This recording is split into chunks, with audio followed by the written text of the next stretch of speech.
Welcome back, campers. This week's video we're going to be talking gas. So I'm going to show you the setup that I've got, what I've opted for, and also go over the options you've got for having gas fitting in your van for things like cookers. Potentially you've got a gas fridge, but the main one really is cookers, and I don't know, any like hot water appliances, that sort of thing. So let's get into it.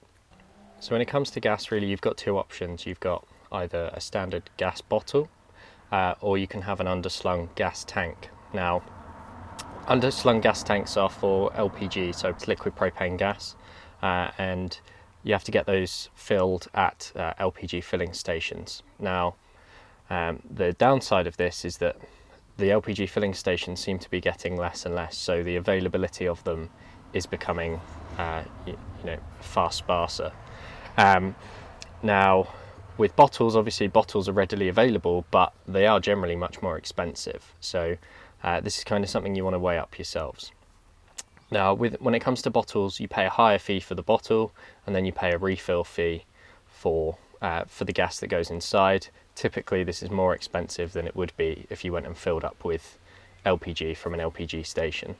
But you do have that upfront cost of a liquid propane gas tank. And good ones vary about £500 generally for the tank, the regulator, the fitting kits and stuff, and they're designed to fit underneath the rear in the sort of inner space between the spare wheel well and the bumper, typically the ones for the Volkswagens, and obviously you've got to route that up through the van, but you have the convenience of it being outside the van.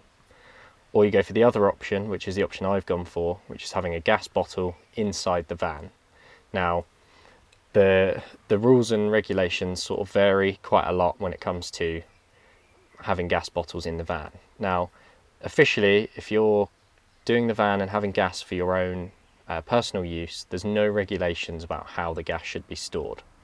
There is regulations, however, on how gas should be stored in sort of factory built or converted camper vans, as a deliverable to a customer. So if you're doing it yourself, you're under no obligation to do these things. But it kind of makes sense to do this, really, because it makes a lot of sense to do this because insurers are notoriously bad at paying out. So if they can find any fault with your van, something's not done to regulation, then why would they pay out, even if it's not a gas related incident? Then they're much less likely to actually pay out. And also, if you follow the rules and regulations, then you yourself know that you're safe, and you're covered, and your van itself is safe. So that's another sort of good reason to go through with it. So I'm going to show you exactly what I've got and the setup, and I'm going to talk you through kind of what the regulations specify. So I'm just going to reference these and read these off the sheet. But basically, when it comes to gas lockers, the gas cylinder must be stored in a sealed compartment from the living space, so a gas locker effectively.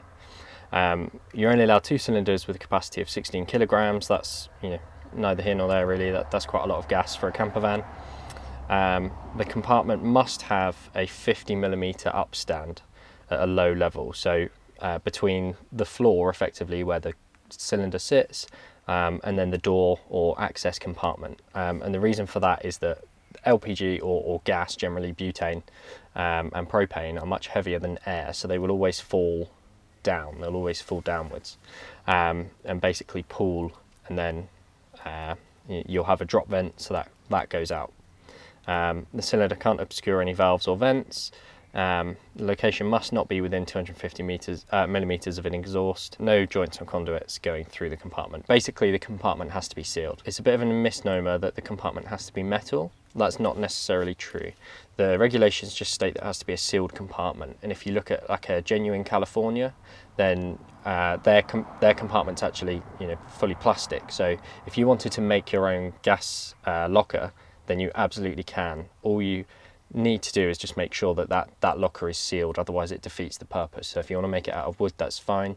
You just need to make sure you get seals and fittings that will actually clamp and make sure that that's closed. Now, in terms of the fittings inside the gas locker, what you should really have is a bulkhead regulator. So they'll regulate LPG or butane, and they'll regulate them properly, rather than a specific on-bottle regulator like you would buy maybe for like your standard barbecue. So it should really be a bulkhead regulator, and coming off that regulator really needs to be a proper pigtail joint, so a proper high pressure hose with a direct connector, so you're not connecting to the regulator itself like you would with a normal gas bottle.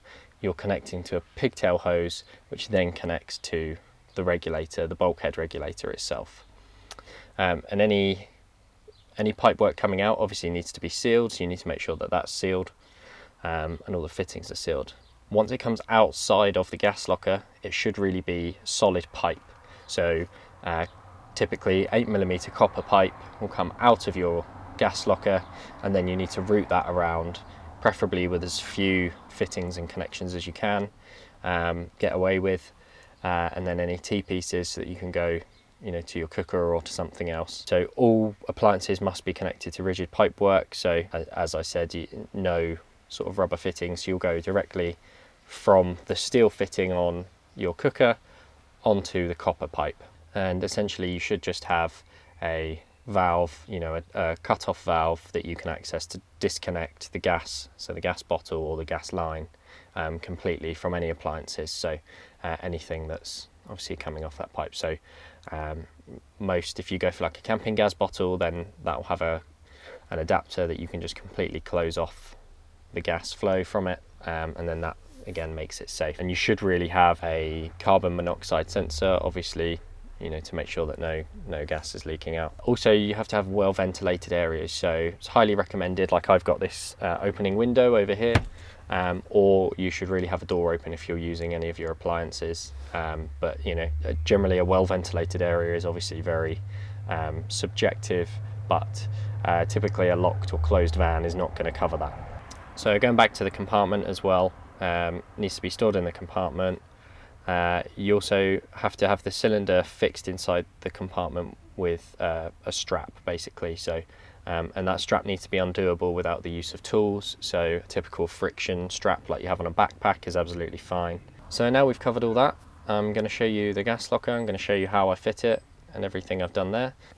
Here's my gas locker. So I've ordered this one from a company online. I was going to build it myself, but then just sort of decided after looking into clips and seals and things that I just couldn't be bothered for the price outlay. So this door here comes off, and I've just drilled my drop vent that goes straight out through the floor. Okay, so while we're waiting for the Hammerite to dry on the holes that I've cut, I'm going to run the gas hose. So this is coming out the top of the gas locker, as you can see. So the gas locker's fixed in, it's fixed to the floor, and then obviously the cabinets are fixed.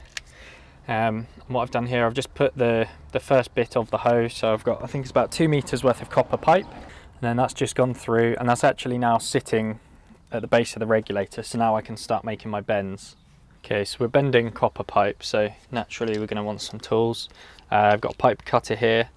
You could use obviously a hacksaw, but pipe cutter gets the cleanest cut, and then also some pipe benders. You could do away with just bending it gently over something, but pipe benders are designed to not kink and stop the pipe from flattening and like it normally would, so they're designed to help keep the concentricity and the bore of the pipe as well.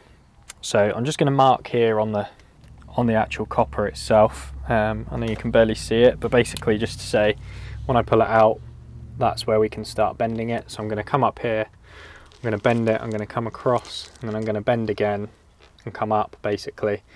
Then the gas outlet comes up about here, so I'm going to run it up, it's going to come up the back here, going to have a P-clip sort of here, and it's going to bend and then come in and meet the hob. So it doesn't actually go as deep as I was expecting, so that's fine. And then basically going to take our benders, put it on the right setting. I'm going to line up where I've put my mark. You kind of want to go easy just so that you don't kink it. Cool, so that's the pipe bent, so it comes up through the top, up here and then down and up, and kind of comes over, now cooks up to the sink. And then I just need to fix the sink down now. So we come inside the gas locker. Obviously we've got the bottle here. I've got my straps. It's just a normal friction strap, so I can undo that easily and do that back up. We've got the valve on the top here, so if I twist this, this undoes and lets the gas out. And this is the pigtail I was saying about, so it's a proper high pressure hose, goes round the back here, comes up into the bulkhead regulator. So the bulkhead regulator is mounted there, and then that comes up and out. Okay, so that's the gas plumbed in now. We have gas, and that's the big hob. Okay, so let's talk gas. So assuming you've gone for the LPG tank, obviously you've only got one choice. You've got the liquid petroleum gas that you get at a filling station, which is mostly made up of propane. If you've opted for the bottle option, like I have, you've got two options. You've got propane and you've got butane. Now, the main difference between the two is the density and also the boiling point of the gas. So propane's boiling point is about minus 45 degrees. So it's much better for colder climates, obviously, because the liquid will then boil and become a gas, and that's what you're then burning off for your appliances. Now, butane's boiling point is about minus 2 degrees, but you'll start to see performance issues between sort of 4 and 6 degrees as well, due to low flow and that sort of thing. So if you were using them outside, like a barbecue or a patio heater, then you would expect to sort of use propane in most cases, unless it was like British summer. But for most camper van conversions, because your van is not likely to get below, I don't know, 10 degrees, otherwise it'd be pretty grim to stay in, then obviously butane is easier. It's also cheaper and it's more dense, so for the same amount of liquid in the gas canister, gas cylinder, you will get actually more gas from that than you would from propane itself.